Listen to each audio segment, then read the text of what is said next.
Questão 3. Vamos lá, meu jovem. Num círculo, duas cordas AB e CD. Num círculo. Duas cordas AB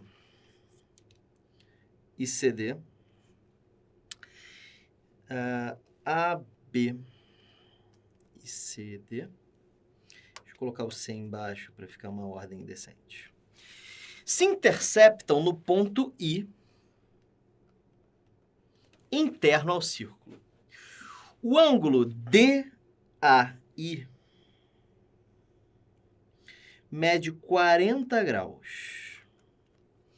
E o ângulo CBI mede 60 graus.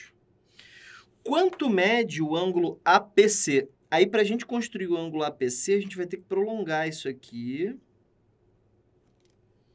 E a gente vai ter que prolongar isso aqui também.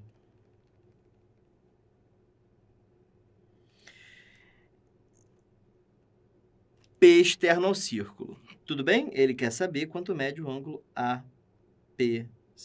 Esse ângulo alfa aí. Legal? Ele está procurando esse ângulo aqui. Bom, então vamos lá. O que a gente pode fazer aí? Este ângulo é um ângulo excêntrico exterior. Excêntrico, porque não está com um vértice no centro do círculo, e exterior, porque o ponto vértice está fora do círculo. Característica de um ângulo excêntrico exterior. Ele mede a metade da diferença entre os arcos determinados no círculo. Então, este ângulo alfa, ele vai medir a semidiferença entre AC e BD. Ok? Tranquilo? Sempre assim. Tá legal?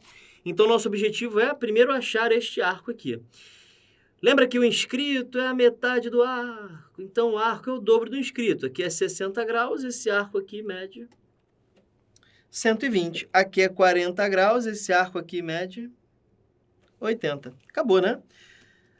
120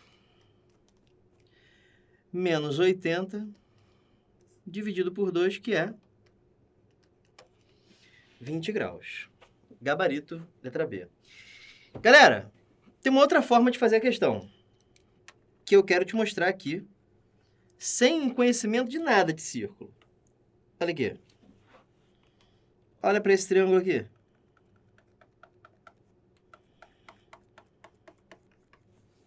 Esse triângulo verde aí. Olha só que maneiro, hein? Esse ângulo e esse são ângulos internos. A soma dos ângulos internos tem que dar o externo. Então, alfa mais 40 é 60. Alfa é 20, tá? Então, pensar fora da caixa ajuda, né? Tudo bem? Próxima questão, questão 4. Outra questão difícil. Os pontos X ou Y são vértices de um polígono regular de N lados. Falou de polígono regular, eu quero automaticamente desenhar o círculo que circunscreve esse polígono. Vou tentar mais uma vez. Não, uma última vez, prometo. Ficou mais ou menos, vai. Cacete, tá bom. Tá aí, círculo. X ou Y são vértices, certo? Então, eu vou desenhar, sei lá, assim, ó. Vou desenhar o ponto O aqui. Vou desenhar o ponto X. Vou desenhar o ponto Y. Por que o senhor está desenhando desordenadamente, professor? Se são vértices de um polígono regular, esse arco não deveria ser igual a esse? Não. Sabe por quê? Porque ele não diz para a gente que são vértices consecutivos de um polígono regular. Ele diz que são vértices, então podem ser quaisquer vértices, tá? Por exemplo, podem ter outros vértices aqui no meio, ok? Por exemplo, se eu desenho o nosso famoso octógono, vou desenhar de qualquer maneira, tá? Tá aí. Aí, um A, B, C, D, E, F, G, H. Pronto, agora eu vou apagar o círculo. Ponto A, ponto B, ponto C, D, E, F, G, H. Eu posso dizer, por exemplo, que A, D e E são vértices do meu polígono, ok? Nem por isso eles são consecutivos, tem vértices aqui no meio, tá vendo? Então, a gente precisa assumir o pior caso, né? Então, não sei nada sobre esses vértices. Mas ele me diz que o ângulo XOY,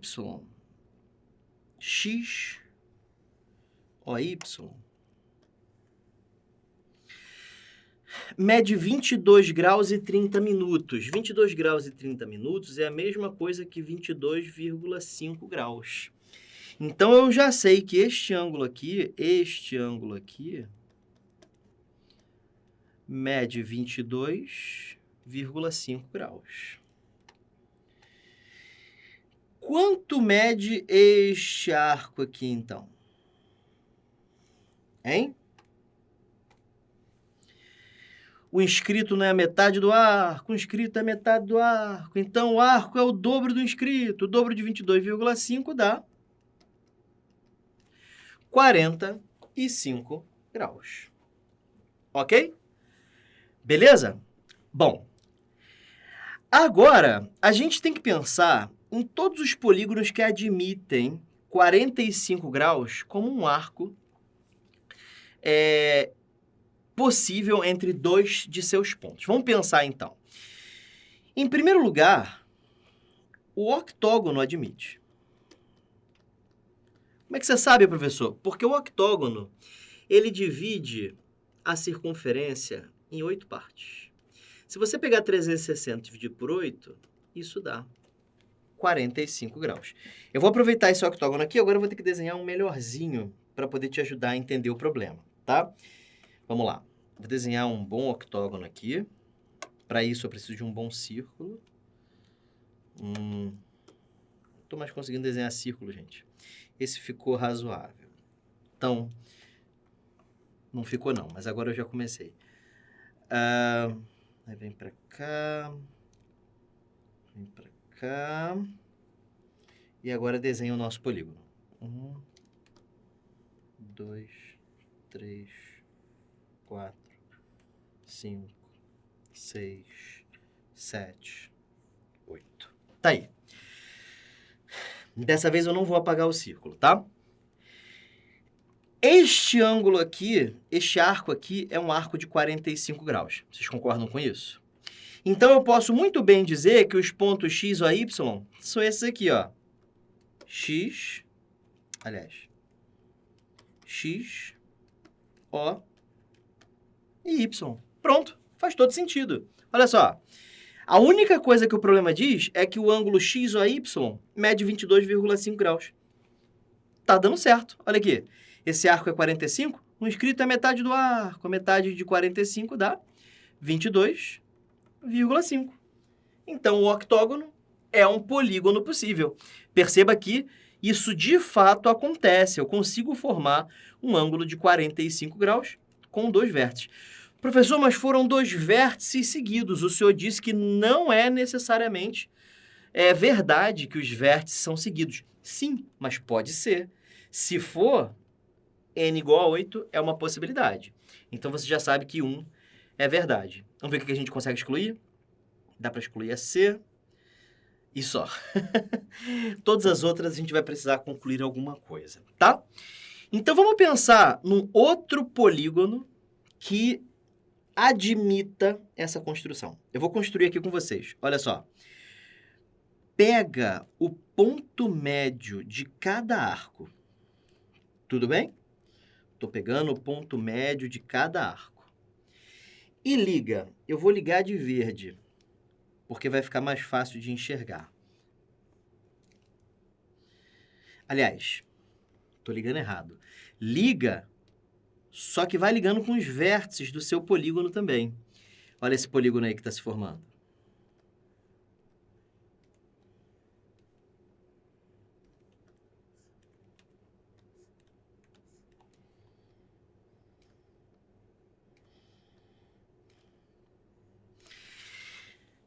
Esse polígono verde, que por acaso aqui eu marquei errado, esse polígono verde, ele foi formado de que maneira? Ele foi formado pegando os pontos médios dos vértices dos arcos.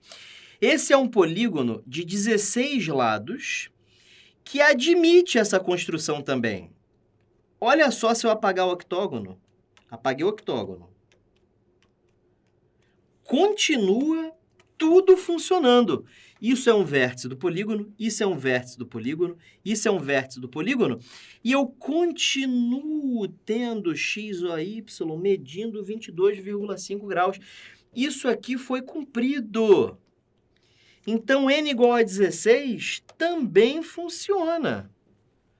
Ok? Beleza? Vou te mostrar uma outra possibilidade. Vou apagar aqui.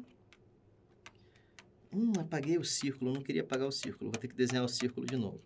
É um pouquinho mais fácil porque eu já tenho os pontos aqui, então não tem problema.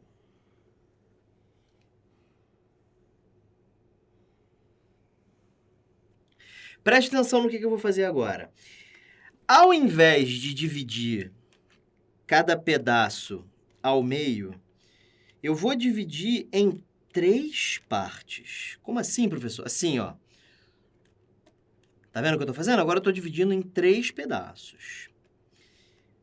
E aí, vamos criar um novo polígono. Esse polígono agora vai ter muito mais lados, né? Eu vou apagar esse lado verde aqui. E vamos lá. 1, 2, 3. Olha a quantidade de lados que esse polígono tem. Muitos lados, né? Quase se confunde com o círculo. Porém, continua tudo valendo. Vou apagar... Não vou apagar o círculo, não. Vai ficar assim. Continua tudo dando certo. Olha aqui, ó. Vértice do polígono, vértice do polígono, vértice do polígono e 22,5 graus. Continua dando certo. Então, n igual a 24 também é uma possibilidade. E assim você vai percebendo que basta que n seja múltiplo de 8. Se o n for múltiplo de 8, com certeza vai dar certo. Existirá a possibilidade. Veja que para um hexágono, por exemplo, não dá certo. Deixa eu desenhar um hexágono aqui. Um hexágono regular. Olha o hexágono regular. Será que você consegue formar 22,5 num hexágono? Não dá. Não dá para formar. Porque o máximo de ângulos que você vai ter é um ângulo de 30 graus. Pode ser que o ângulo tenha 60 graus. Pode ser que o ângulo tenha 90 graus. E pode ser que o ângulo tenha 120 graus. Mas 22,5 não rola. Então, somente polígonos com gênero múltiplo de 8. Tá bom? Então, apenas a 1 e a 3 são verdadeiras. Gabarito, letra B. Questão que você tem que realmente parar para pensar muito acerca dos polígonos. Ok? Próxima questão, questão 5. Eu tive que adicionar isso aqui porque estava faltando texto nela. Suponha que um naval seja a medida de um ângulo convexo menor que um ângulo reto. Um naval, ele está criando um ângulo para vocês, o símbolo N. Então, um naval é menor que 90 graus. Inscrito em um círculo de raio R, cujos lados do ângulo, determinam nesse círculo um arco de comprimento R. Então, seria esse arco aqui. Tá bom? Olha só. Raio R.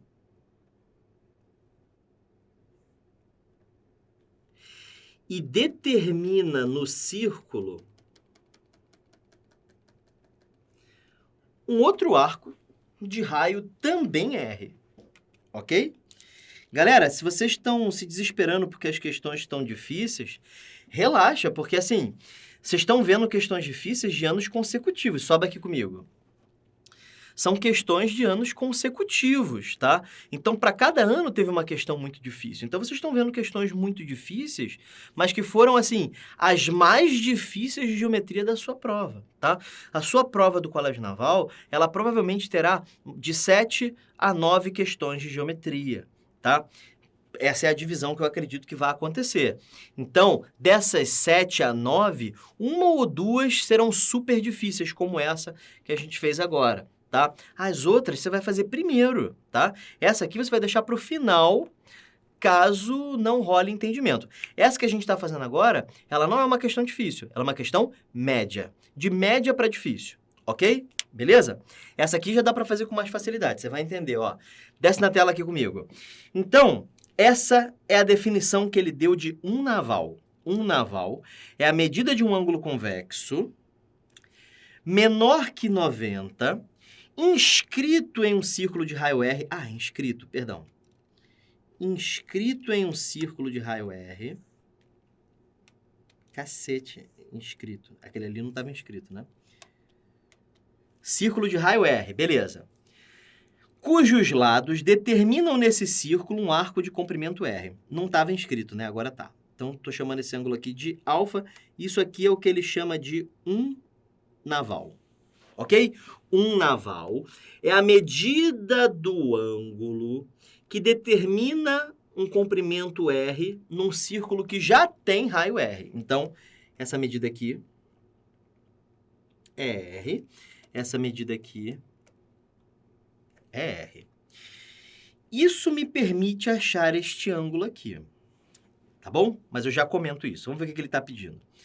Calcule a soma das medidas dos ângulos internos de um triângulo. Em graus, você já sabe. Em graus, essa soma é 180 graus. Mas ele quer que você passe isso para a naval, que é uma nova medida de ângulos, tá? Você também pode dizer que a soma dos ângulos internos de um triângulo dá π radianos. A gente vai precisar do radiano aqui, tá?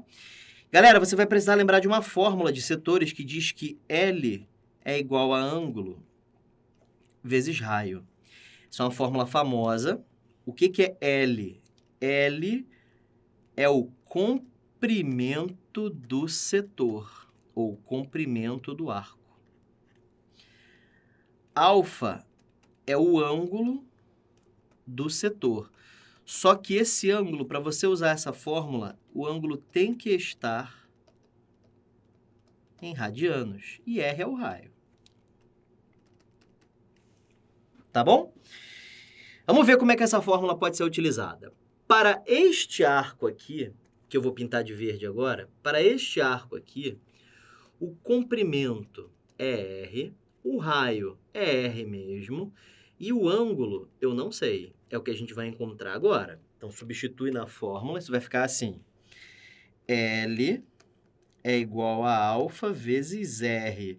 Corta R com R, você acabou de concluir que alfa mede 1 radiano. Então, você acabou de concluir que esse ângulo aqui mede 1 radiano, pela fórmula, tá? Ou seja, esse aqui é um arco de 1 radiano. Aqui vai uma dica, sabe por que mede 1 radiano? Porque coube um raio, ok? Então, radiano, gente, é um negócio muito simples de entender. Olha só, imagina que isso aqui meça 3. E eu crio aqui um arco que tem comprimento 3. Esse ângulo aqui é um ângulo de 1 radiano, porque cabe um raio aqui dentro. Se eu dobrasse isso aqui e escrevesse 6, suponha que daqui até aqui meça 6, esse ângulo aqui é um ângulo de 2 radianos. Por quê? Porque cabem 2 raios. Ok? Por que você acha que 360 graus é 2π radianos? Porque em 360 graus cabem 2π raios. Aí, ó, 2πr. Tá legal? Beleza? Tá. Então, a gente acabou de descobrir que um naval mede, já que está inscrito, e o inscrito é a metade do arco. Então, um naval mede meio radiano. Acabei de achar quanto mede um naval. Agora, a gente precisa descobrir a soma das medidas dos ângulos internos. Como é que você faz? Um naval vale meio radiano. Portanto, quantos navais valem π radianos, que é a soma dos ângulos internos, tá? Multiplica em cruz. X vezes meios dá x meios. N vezes π dá πn. Multiplica em cruz. X é igual a 2πn. Gabarito letra D de dado. Ok?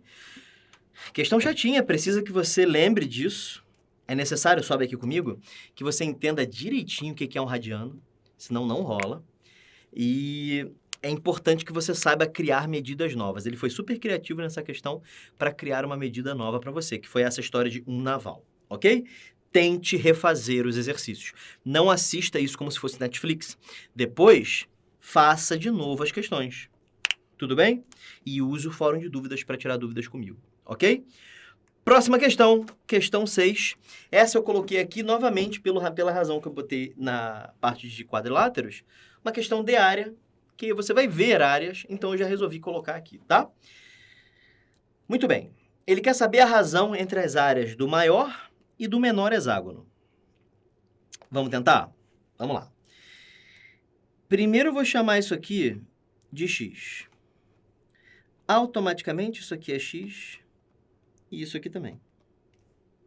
E é claro que isso aqui também. Aí agora dá uma olhada para esse triângulo aqui, sim? Esse triângulo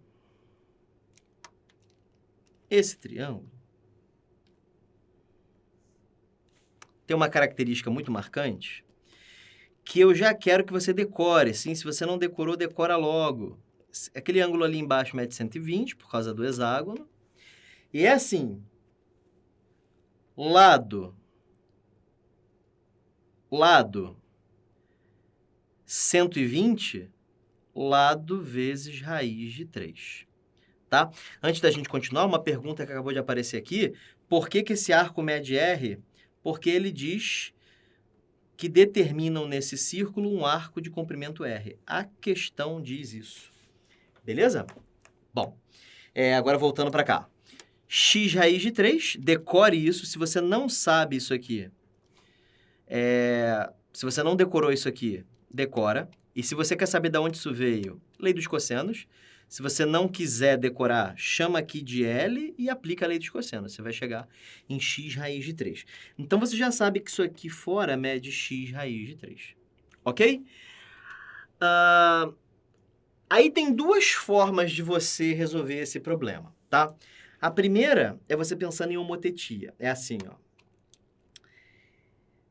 Lado do hexágono maior dividido pelo lado do hexágono menor é igual à constante de proporcionalidade, porque esses hexágonos são semelhantes.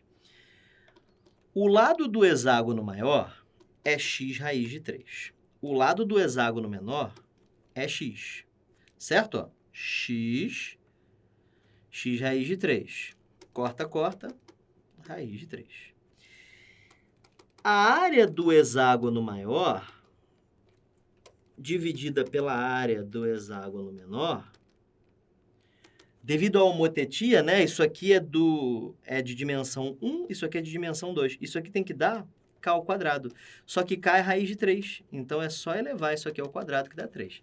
Tá? Então, gabarito, letra E. Mas quem não quiser fazer assim, quer fazer pela fórmula, não tem problema.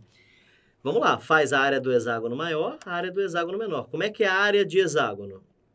6 vezes a área de um triângulo equilátero, tá? L ao quadrado, raiz de 3 sobre 4. Lzinho ao quadrado, raiz de 3 sobre 4. Área do hexágono maior, área do hexágono menor. Supondo que o hexágono maior tenha lado Lzão, e que o menor tenha lado Lzinho, tá? Pode cortar isso tudo aqui, menos os lados, né? Sobra em cima L ao quadrado e embaixo Lzinho ao quadrado. Você pode colocar L em evidência.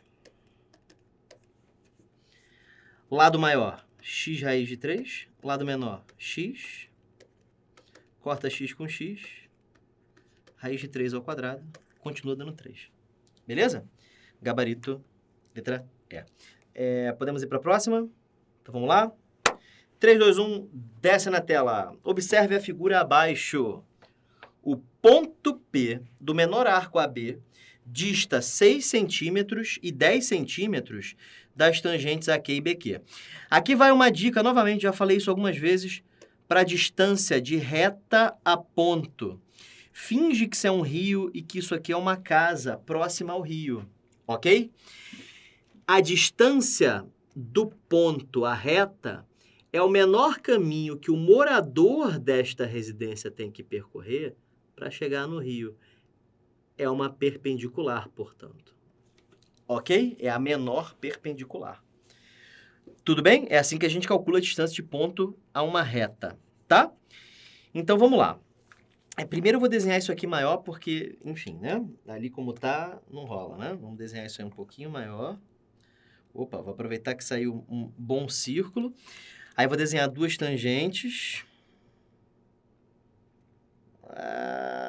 Aí. Vou desenhar outra tangente. Aí.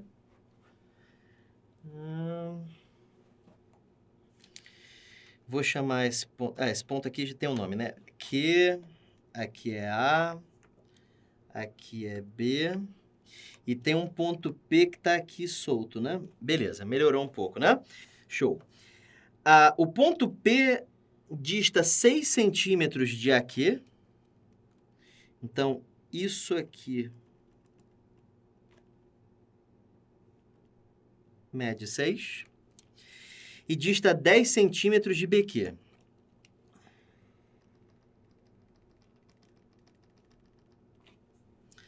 Beleza? E lembrando que aqui é reto também, aqui é reto, aqui é reto. Por causa daquela história do rio, né? É como se isso aqui fosse a casa dessa pessoa, isso aqui é um rio, isso aqui é outro rio.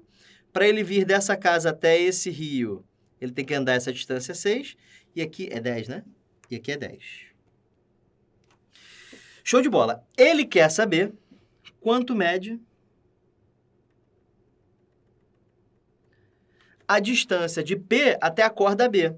Calcule a distância em centímetros da casa em P até o rio AB, ok? Aqui também é perpendicular, tá bom? Então, temos aí nossa situação, problema. Vamos começar? Então, vamos lá. Primeiro, eu vou fazer 4 traçados que são importantes para a gente resolver esse problema. Mas antes, deixa eu botar uns nomes aqui. Eu posso criar o nome que eu quiser, né? Então, eu vou chamar aqui de C, e como o problema não deu esses nomes, eu vou escrever de vermelho. C, D e E. Galera, o quadrilátero ACPE é inscritível. Como é que você sabe disso? Porque a soma dos ângulos opostos dá 180, tá vendo? Ó, 90 mais 90, 180. A CPE é inscritível. Quem mais é inscritível? PEBD. Também é inscritível. Vamos escrever assim, ó.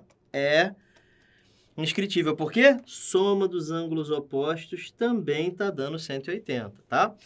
E aqui fora você também tem um outro que me parece que não vai ser útil, tá? Beleza.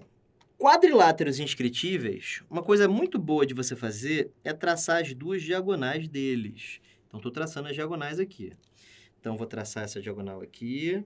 Isso é uma coisa que eu não estou fazendo do nada. Isso é uma coisa que você, com a prática, já sabe fazer, tá? Se você ainda não sabe, já está ligado aí que quadriláteros inscritíveis são sempre úteis quando você traça as diagonais, ok?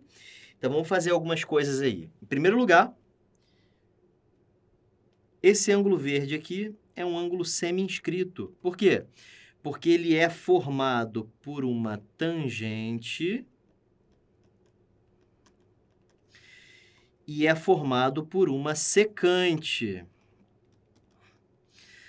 Secante, tangente. Isso está na teoria ângulo semi-inscrito. O que o ângulo semi-inscrito faz? A mesma coisa que o inscrito. Ele é a metade do arco. Então, se você chama esse ângulo aqui de alfa, se você não está conseguindo enxergar, eu escrevi alfa, ok? Vai ficar pequenininho mesmo, infelizmente, tá? Isso significa que este arco azul aqui é um arco que mede 2 alfa. Esse arco aqui mede 2 alfa. Este ângulo que está aqui embaixo está inscrito no arco que mede 2 alfa. Se ele está inscrito, ele mede a metade, portanto, também mede alfa. Ok? Beleza? Tá. Uma outra coisa que acontece, quando um quadrilátero é inscritível, você pode transferir ângulos. No quadrilátero ACPE, o ângulo alfa que está aqui pode ser transferido para cá. Por quê? Porque são dois ângulos que estão observando o mesmo lado PC. Finge que esse ângulo é um olho. Esse olho está olhando o PC. Finge que esse ângulo também é um olho. Esse olho também está olhando o PC. Quando isso acontece dentro de um quadrilátero inscritível, os ângulos são iguais. Aqui embaixo também acontece. Este olho está olhando PE. Esse olho também está observando o PE. Então, esses ângulos são iguais. Galera, sobe aqui comigo. Só pode fazer isso se o quadrilátero for inscritível. Eu deixei isso bem claro na nossa teoria, tá? Por isso que eu estou fazendo meio que sem explicar muito, porque senão eu vou dar a teoria de novo. Você tem que ter visto a teoria, tá? A teoria está toda gravada aí para você. Então, posso transferir ângulos dentro de um quadrilátero inscritível. Como que eu posso fazer isso? Traça as diagonais. Ângulos formados entre diagonal e lado, se estiverem olhando para o mesmo lado do quadrilátero inscritível, serão iguais. Aí eu fiz as transferências aqui. Tá legal? Desce aqui comigo para a gente poder continuar. Agora, para ver se você entendeu, hein? Olha só. Vou chamar este ângulo aqui de beta. Ok? Esse ângulo vermelho aqui eu vou chamar de beta. Isso faz com que este arco roxo aqui, que eu estou marcando, passe a medir 2 beta. Por quê?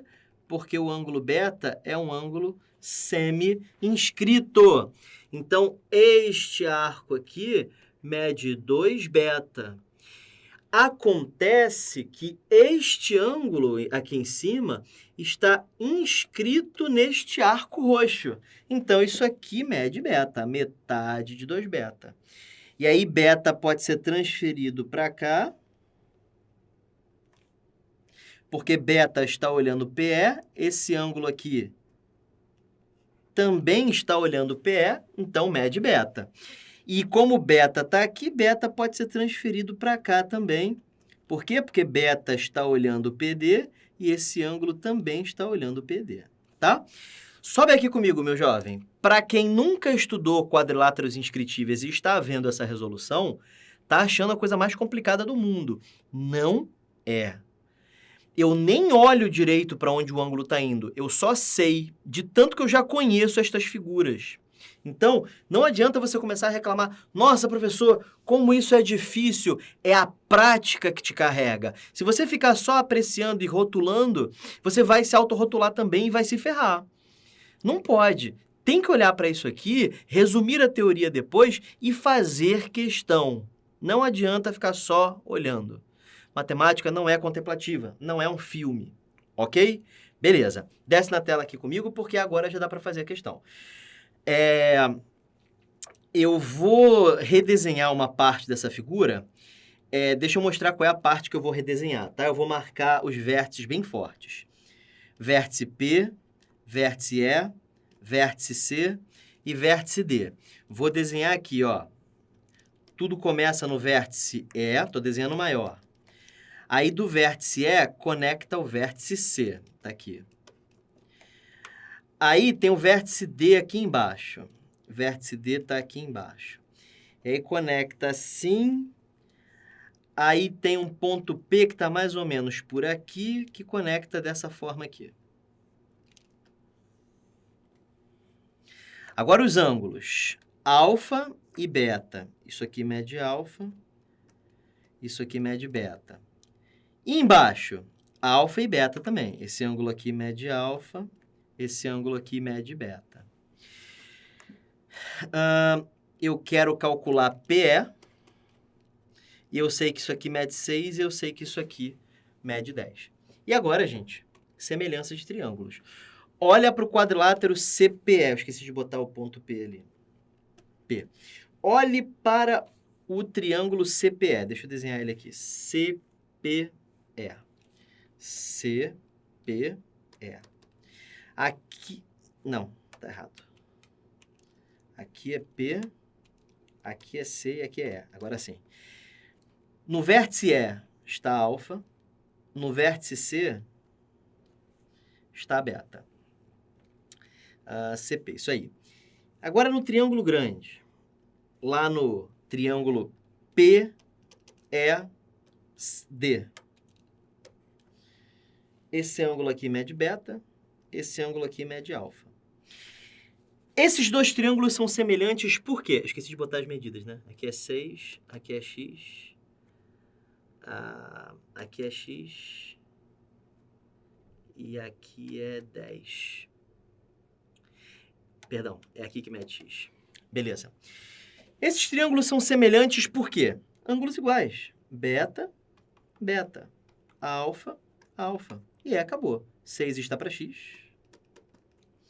assim como x está para 10. X ao quadrado é igual a 60, x é igual a 2 raiz de 15. Gabarito, letra B. Sobe aqui comigo. Galera, um efeito que vai acontecer, e assim, principalmente para quem é preguiçoso ou para quem está muito desesperado, isso vai acontecer. É o efeito que é o seguinte. Professor, mas a conta no final foi tão simples. Eu não podia já ter feito isso? Sim. Mas você também poderia ter feito assim, ó. Desce aqui comigo. Você também poderia ter feito assim. 6 vezes 10, 60. Gabarito. Não tem? Vamos tentar fazer aparecer. Aqui tem 6 e aqui tem 10. 6 raiz de 10. Vem o 6 para cá e o 10 para cá. Por que não? Como é que você ia saber que a conta ia ser essa? Como é que você ia saber que não fica ao contrário? 6 está para x, assim como 10 está para x. É porque corta, professor. Tá, beleza. E como é que você não iria saber que iria ficar assim? X ao quadrado é igual a 6 sobre 10. Ou x ao quadrado é igual a 10 sobre 6. Cara, sobe aqui. Sabe por que eu tive que fazer isso tudo? Porque senão é chute, meu amigo. Chute. E chute dá para fazer de um monte de maneiras. Você vai achar que essa aqui é a única maneira, mas não é. Você poderia ter chego a 6 raiz de 10, por exemplo. Pega o 6, coloca aqui, pega o 10 e coloca dentro da raiz. Por que não poderia ser assim? Eu estou mostrando para você qual é a forma correta de se fazer. Não dá para fazer direto. A não ser que você tenha uma visão geométrica absurda e você já veja os triângulos semelhantes. Mas vou te falar uma parada, eu não tenho. Eu preciso fazer isso aqui. Tá? Não dá para fazer de outra maneira. Aliás, lógico que dá para fazer de outra maneira. Eu duvido que dê para fazer de uma maneira melhor. Aí eu duvido, mais rápida. Aí eu duvido. Mas que dá para fazer de outra maneira, com certeza dá. Mas mais rápida e mais prática é essa aqui. Tá bom? Não fique tentando buscar atalhos, porque o atalho, ele geralmente não leva para o caminho correto, tá? Eu falo isso em geometria, tá? Aritmética também, é uma matéria que atalhos não são bons. Álgebra, os atalhos são úteis, porque eles geralmente realmente te guiam por um caminho mais rápido. Mas em geometria, por ser uma questão visual lógica, não é uma boa ideia você seguir atalhos. Tá bom? Beleza? Próxima questão, vamos lá? Desce na tela aqui, questão 8. Considere um triângulo retângulo e uma circunferência que passa pelos pontos médios dos seus 3 lados. Se x, y e z são as medidas dos arcos dessa circunferência em graus exteriores ao triângulo, então, beleza. Me dá a intenção, né, me parece que é uma boa ideia eu desenhar o círculo primeiro. Então, vamos lá. Esse círculo... já sei. Vai ficar assim, ó. Estou construindo a figura de trás para frente. Quando ficar pronto, vocês vão entender o porquê que eu estou desenhando ela assim. Tá? Vamos lá. Aí agora você constrói um segmento igual aqui em cima. Constrói um segmento igual aqui embaixo. E desce.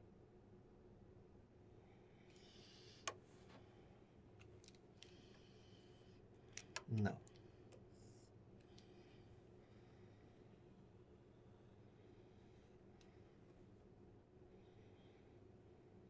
Tá aí. Deixa eu mostrar para vocês por que essa é a figura que ele está falando. Olha só.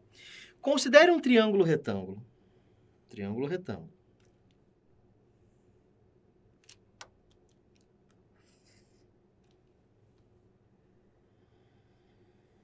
Triângulo retângulo. E uma circunferência que passa pelos pontos médios dos seus 3 lados. Tá aqui, ó. Pontos médios e a circunferência. Entenderam a figura? Legal. Se x, y e z são as medidas dos arcos dessa circunferência, então vamos mudar isso aí, né? X é menor que y, que é menor que z. X é o menor arco, então isso aqui que é x.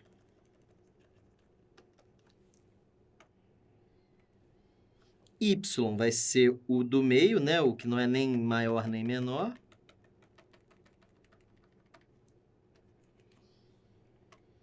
E Z, vou fazer de laranja, seria esse cara aqui, é o maior de todos, né?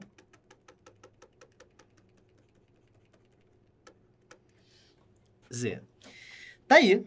Agora é só ver o que é, né? Vamos ver? Z é igual a 360 menos Y. Isso só aconteceria se Y tomasse todo o outro pedaço, né? Porque isso está me dizendo que Z é o replemento de Y. Não é o caso. Z é igual a X mais Y. Corretíssimo. Por quê? Z é um semicírculo, né? Como é que eu sei disso? Isso aqui é diâmetro, já que esse ângulo aqui também é reto. Então, quando você tem um triângulo retângulo inscrito num círculo, com certeza a hipotenusa é diâmetro. Então, você sabe que isso aqui mede 180 graus. Então, esse pedaço inteiro aqui também mede 180 graus. Então, x mais y também dá 180. Só que 180 é justamente z. Então, z é igual a x mais y. Gabarito, letra B. Tinha uma parada que essa questão estava anulada. Eu não lembro por quê, mas deixa eu ver. X mais y é igual a 180. Tá errado, é 360. X mais y é 108. Não, se aqui fosse 180, estaria certo. Mas 108 não. E z igual a 2x mais y. Não. 2x mais y ultrapassa 180, porque só x mais y já dá 180. Então, 2x mais y com certeza ultrapassa, né? Então, tá aí. Gabarito, letra B de bola. Bom, próxima questão. Questão 9. Se um segmento AB tem 2 centímetros de comprimento, então a flecha do arco capaz de 135 graus desse segmento mede... Vamos dar uma relembrada, galera. O que é um arco capaz? É o seguinte, não existe arco sem círculo, certo? Melhorou. O que é, por exemplo, um arco capaz de 20 graus? Um arco capaz de 20 graus, sobe aqui comigo, é um arco capaz de observar um segmento sob um ângulo de 20 graus. Então, gente, não existe arco capaz sem o segmento e sem o círculo. Então, olha só. Quando você for estudar arco capaz, é necessário ter uma circunferência e um segmento. Vamos supor que o segmento seja essa caneta aqui. A pergunta é, quais são os pontos do espaço capazes de observar esta caneta sob um ângulo de 20 graus? O conjunto desses pontos, ou pelo menos o conjunto de um dos semiplanos, vai ser chamado de arco capaz de 20 graus. Deixa eu construir aqui para você ver. Desce aqui na tela comigo. Olha só, vamos construir isso aqui nesse círculo, tá legal? Vamos supor que o segmento seja esse aqui. Tudo bem? Basta que eu faça com que este arco aqui meça 40 graus. Aí, qualquer ponto deste arco vermelho aqui, olha só, dá uma olhada nesse arco vermelho. Este arco que eu estou pintando de vermelho e que está demorando uma eternidade, qualquer ponto dele enxerga o segmento verde sob um ângulo de 20 graus. Olha aqui, esse arco aqui, esse ângulo aqui, mede 20 graus. Por quê? Porque o inscrito é a metade do arco, certo? Esse ponto aqui enxerga sob um ângulo de 20. Este ponto aqui também. Qualquer ponto deste arco vermelho enxerga esse segmento verde sob um ângulo de 20 graus. Tudo bem? Beleza? Então, nós dizemos que este arco vermelho é um arco capaz de 20 graus sobre AB, supondo que esse segmento aqui seja o segmento AB. O que seria, portanto, esse arco laranja aqui? Esse arco laranja é um arco capaz de 160 graus sobre AB. Sabe por quê? Por causa disso aqui, ó. Esse arco mede 40, então esse aqui mede 320, porque é o replemento, né? E aí, o que acontece é que qualquer ponto deste arco vai enxergar o segmento AB a metade de 320, 160, 160, porque o inscrito é metade do arco, né? 160. Então, este arco laranja é um arco capaz de 160 graus sobre AB. Então, enquanto esse aqui é um arco capaz de 20, esse aqui é um arco capaz de 160. Veja que 160 e 20 são suplementares. Isso sempre vai acontecer, tá? Então, quando o arco capaz é de 160, o arco é menor. Quando o arco é de 20, o arco é maior. Mas não é o arco que mede 20, é um arco capaz de enxergar sobre 20. Então, este ângulo que mede 20, tá? Então, agora vamos tentar fazer a questão. A flecha do arco capaz de 135 graus. Isso significa que vai estar dentro de um círculo, lógico, não tem arco capaz sem círculo. Certo? Tudo bem? E tem que ser um arco que permita enxergar o segmento sob um ângulo de 135 graus. Isso é possível se eu considerar que esse arco aqui que eu estou marcando agora, se esse arco medir 270 graus. Por quê? Porque aí esse arco vermelho aqui terá pontos que vão enxergar este segmento vermelho sob um ângulo de 135 graus. Quer ver? Vamos lá. Quanto mede este ângulo aqui? Ah, professor, esse é um ângulo inscrito no arco de 270, ele mede 130. Ah, entendi. Qualquer ponto deste arco vermelho vai conseguir enxergar esse segmento aqui sob um ângulo de 135 graus. Então, qual é o arco capaz de 135 graus desse segmento AB? É esse arco vermelho que está aqui. Legal? E a flecha dele... O que é flecha? Marca o ponto médio da corda e desce uma perpendicular até bater no arco. Ok? Isso aqui é uma flecha. Tem que fazer 90 graus. Tá? Uma coisa legal sobre cordas no círculo é que quando você traça perpendiculares nas cordas, se você prolonga, com certeza bate no centro. É porque eu sou um animal e não sei desenhar. Mas olha aí, ó. Com certeza passa pelo centro. Tá legal?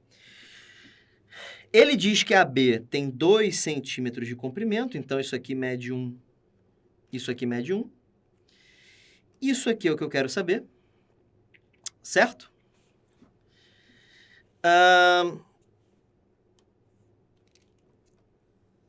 Isso aqui é raio. Isso aqui é raio. Isso aqui mede raio menos x. Aí tem um truque aqui para te ajudar. Um truque para te ajudar é o seguinte. Quanto mede este arco aqui? Este arco aí mede 90 graus, porque é o que falta para 270 chegar a 360. Mas o ângulo central é exatamente a medida do arco. Então, isso aqui é um ângulo reto.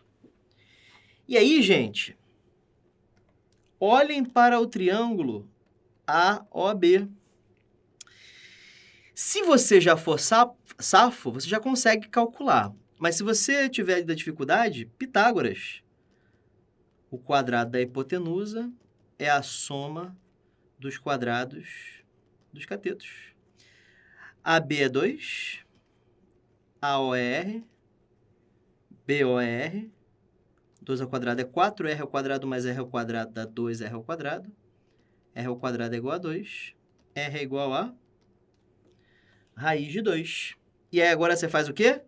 Pitágoras, de novo, nesse triângulo vermelho aí. R ao quadrado é igual a R menos X ao quadrado mais 1 ao quadrado. Antes de substituir o R por raiz de 2, vamos cortar as coisas, né? Quadrado do primeiro, menos 2 vezes o primeiro vezes o segundo, mais o quadrado do segundo, mais 1. Legal?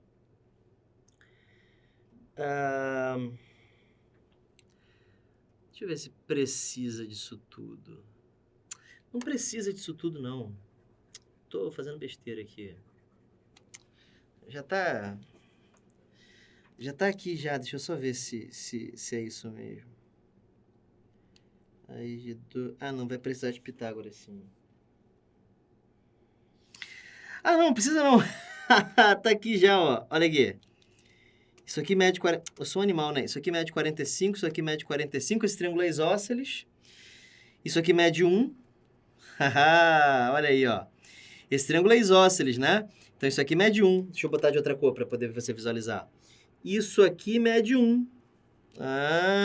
Quanto é que mede isso aqui? Raiz de 2. Isso aqui mede 1. Portanto, esse pedacinho aqui mede raiz de 2 menos 1. Pronto, foi. Gabarito. Letra C. Pô, muito melhor, né? Esse pedaço aqui mede 1, porque é isósceles. Mas tudo mede raiz de 2. Raiz de 2 menos 1 dá raiz de 2 menos 1 mesmo, tá? Gabarito letra C de casa. Muito bem, gente. Um abraço para você. Fique com Deus. Uma boa noite e até a próxima. Fui!